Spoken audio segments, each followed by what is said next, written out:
ចាជំរាបសួរកូនកូនទាំងអស់គ្នាទៅថ្ងៃនេះកូនកូនសុខសប្បាយចិត្តទេចាអរគុណព្រះដែលទានពេលវេលាយើងជួបគ្នាម្ដងទៀតអញ្ចឹងថ្ងៃនេះអ្នកគ្រូមានមេរៀនមួយតាក់ទងជាមួយនឹង grammar ចា subject pronoun yes no question with be អញ្ចឹង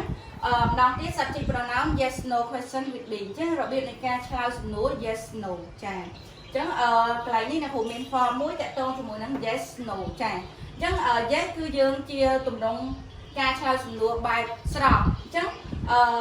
no គឺជាការឆ្លើយសំណួរបែបទម្រង់បដិសេធអញ្ចឹងអ្នកគ្រូមាន form មួយ yes plus subject pronoun with plus be ចាno plus subject pronoun plus be plus not អញ្ចឹងអ្នកគ្រូទាញមកឲ្យកូនមើលកន្លែងនេះទៅចាអញ្ចឹងកន្លែងនេះគឺអ្នកគ្រូលើកអំពី singular subject pronoun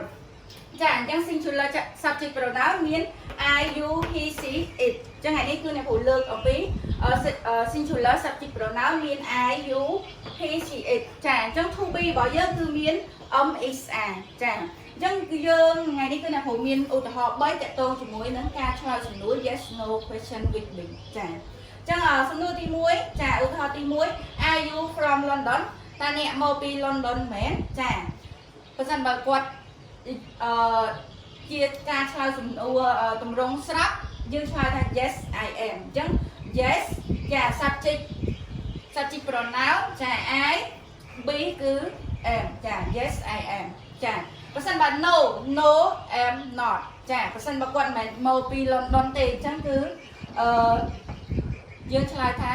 no am not ចាទី2 is she from Canada